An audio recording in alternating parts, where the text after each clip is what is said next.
Have you ever finished a show and just felt weirdly empty after? Like something you cared about just disappeared. When shows like Stranger Things or Squid Game or Breaking Bad or BoJack Horseman ended, a lot of people didn't just feel sad, they felt a sense of loss. Like saying goodbye to people that they actually knew. And here's the thing, that reaction isn't dramatic. It isn't just TV. Psychologically, your brain is processing that ending in a surprisingly similar way to grief. So, why do fictional characters feel so real? Why do we bond with them? And why, when a show ends and we no longer have these characters, does it leave such an emotional void, take a huge emotional toll on us? Today, we're unpacking the psychology behind what's called post series depression and what it reveals about how we as humans form attachments in the first place. And for those that don't know me, my name is Sabrina. I'm a clinical psychologist, and on this channel, I talk about psychology as we see it in various Netflix TV series and films. Okay, so you finish the finale, the credits roll, and suddenly the world feels quieter. You reach for your phone, maybe you go and check out the alternate endings and what people are saying about the endings. Maybe you go and restart episode 1, or maybe you just sit there. Something has shifted. Not on the screen or not externally, but in you. And that's the part that nobody really talks about.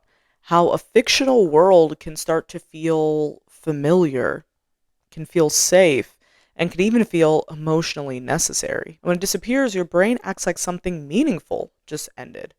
Not in a logical sense, but emotionally. So, what is happening in the mind when characters that never really existed start to feel real, start to feel like they mattered to us? So, the human brain is wired to form attachments, not just to people we know, but to anybody that we repeatedly observe and therefore understand and just emotionally track over time. And that would include fictional characters, because your brain's not thinking about or differentiating whether somebody is real or scripted.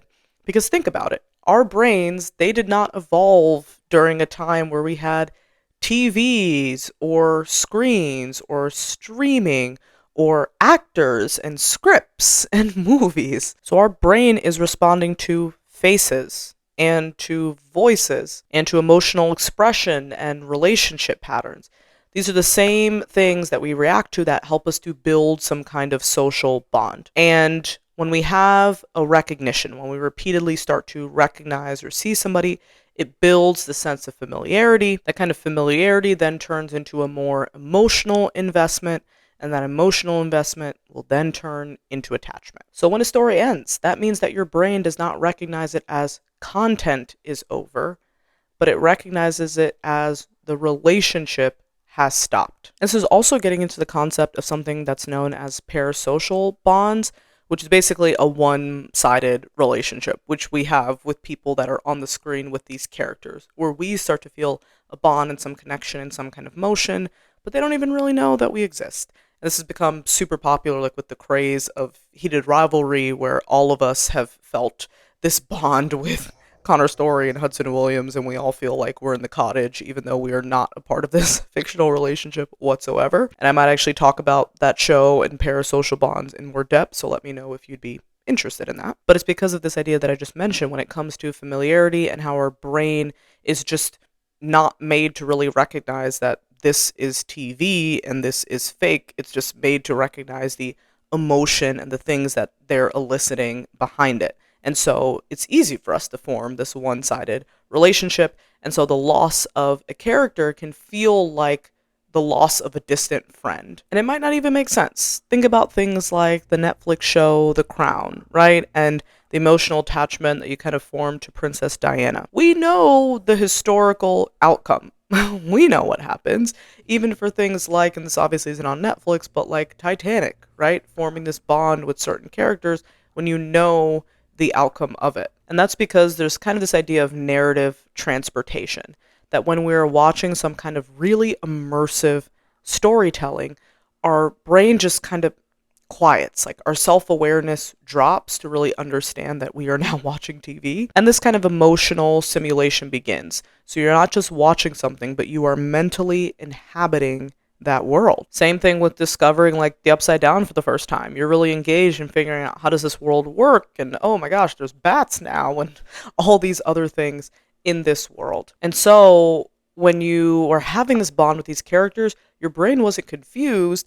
It was doing exactly what it's programmed to do, which is bond and to connect and to engage in this kind of emotional simulation. Now let's get more into the weeds of the brain and the neurochemistry to really understand why this loss just feels so deep, why this emotional drop hits us so heavy when the series ends. So we have two big neurotransmitters that we'll talk about, and one of them is dopamine. So dopamine, we typically know it as the reward pathway, but it also plays a role in anticipation. So dopamine is spiking in your brain when you are waiting for the next episode, for instance. A couple shows on Netflix are now doing like a weekly, like Love is Blind often does that, where it releases it once a week. So the dopamine spikes there.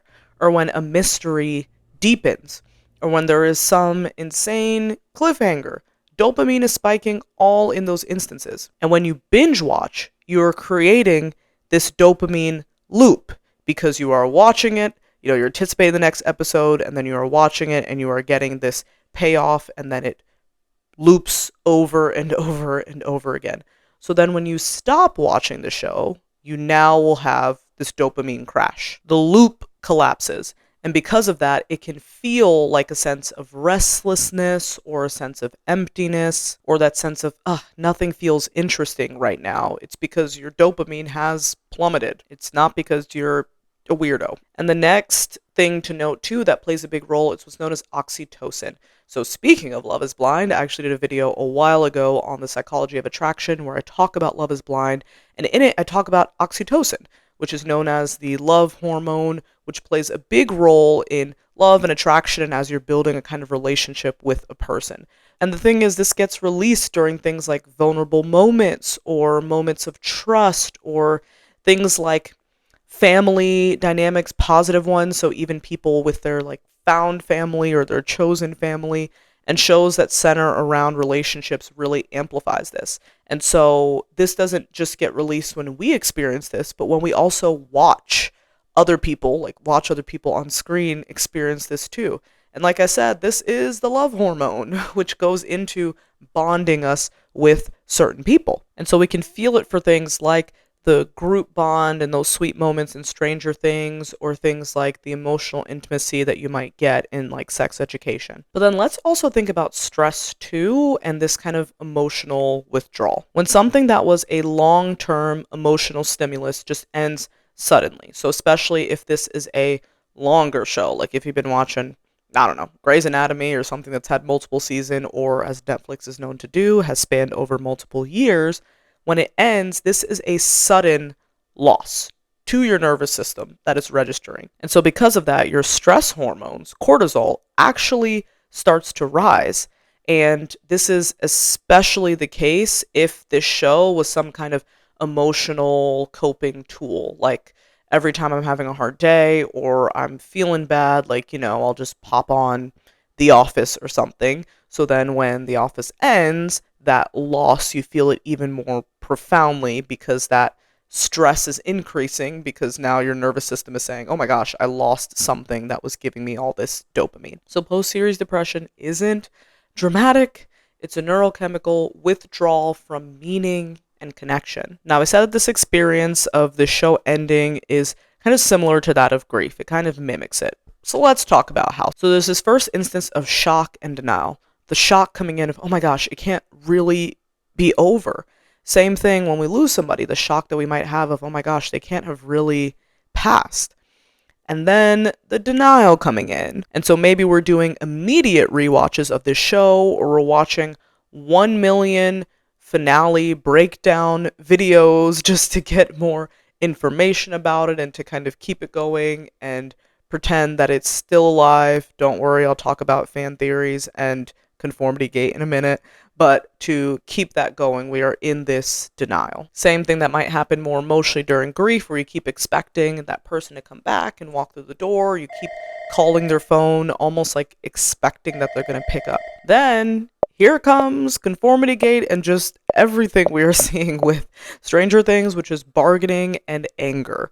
And so this is where a lot of the fan theories will then come in about what things actually happened, what actually went on, and just combing over the show for all these little details, and then also obsessing about things like alternate endings and what really happened. And then the anger at the writers. So maybe we hated the way that it ended. So the anger at the writers, and then maybe even the anger at the platform itself. So especially with Netflix and when it catches on to certain series. And so this pressure to kind of rush a product maybe before it's actually ready, and then splitting it up into certain parts just so they can get more money and make sure more viewers keep their subscription. And so things like that.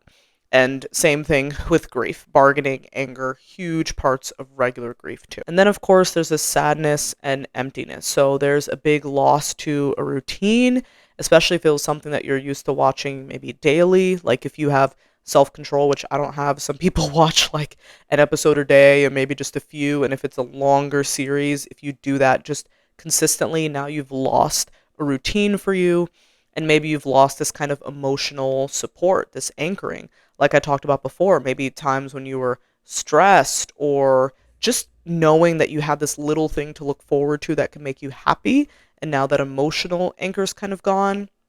And then also potentially like a small loss of identity.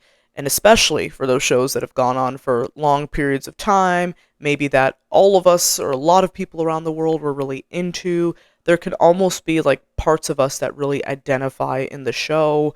And if you're maybe the same age as some of the people, or depending on what kind of story it is, where we really just identify ourselves in it. And so this does mirror real grief, because our brains process it using the same kind of emotional architecture in a way. Like there's not a different way to process the ending of a show than there is the ending of a relationship. So how do we cope and process in healthy ways when a series ends? And so I know I talked about some of the fandom and we've seen some of the ways it has gone off the rails, but can be helpful in a lot of ways too. It can help us to process and just feel not alone in maybe some of the sadness or the emptiness that you might be experiencing. I remember not a lot of my friends are big into Squid Game, so I can remember just like watching even just the first two episodes and just feeling like so empty. But going online and seeing some of the comments of people saying the same thing just really helped to feel kind of just seen and not as alone in it. So that shared grief can really reduce the emotional intensity that we feel just as us as one person. And then a kind of creative continuation in healthy ways. So yes, things like analysis and fan edits and fan art and videos and those things can definitely be helpful, and using it as a way to create kind of like meaning, because this meaning making really helps the brain integrate in a loss. And so not doing it in a way that's fueled by denial, like this show isn't really over because of XYZ, but processing maybe what it kind of meant to us. And then transitioning from those shows without erasing. So new shows shouldn't necessarily seek to, or you shouldn't seek to replace the show with new ones. They should just coexist along one another. And when you do that too, switching genres can really help with that kind of comparison that might come in, right? So maybe after watching Squid Game, maybe you just don't go and start Alice in Borderland. Maybe you start something kind of completely different. That way you can appreciate a different show in a positive light, which I'll talk about in another one of my videos when I talk about the kind of echo chamber that comes from Netflix and how it really makes it hard for us to do that and how to be on the lookout. And so, especially if you experience postseason depression, we want to make sure that we are trying our best to fight against the algorithm that's trying to keep us in this loop. And so, if you're interested in that, it'll be about 2 videos, so not my next one, but the one after that I'll talk about that concept with Netflix and the echo chamber that it creates. And so let's end on a more positive note. Let's end on meaning and not on pathology. Meaning, not saying that we are looking at ourselves as being strange or weird for struggling with getting through these shows, but what it can say about us that we are maybe experiencing some of the postseason depression. So, I mean, it reflects a lot of things. One, it reflects empathy, that we can really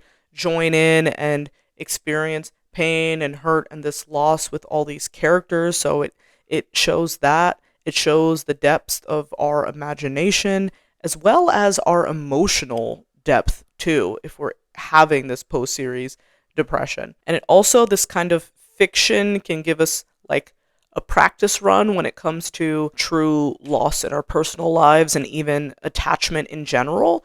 It can help us to understand that a little bit better and understand maybe how to move through this process more successfully. And then it's important to note that stories don't just entertain us, they never have in history. Stories have been impactful in shaping just cultures and histories and lives. And so stories really do shape who we are.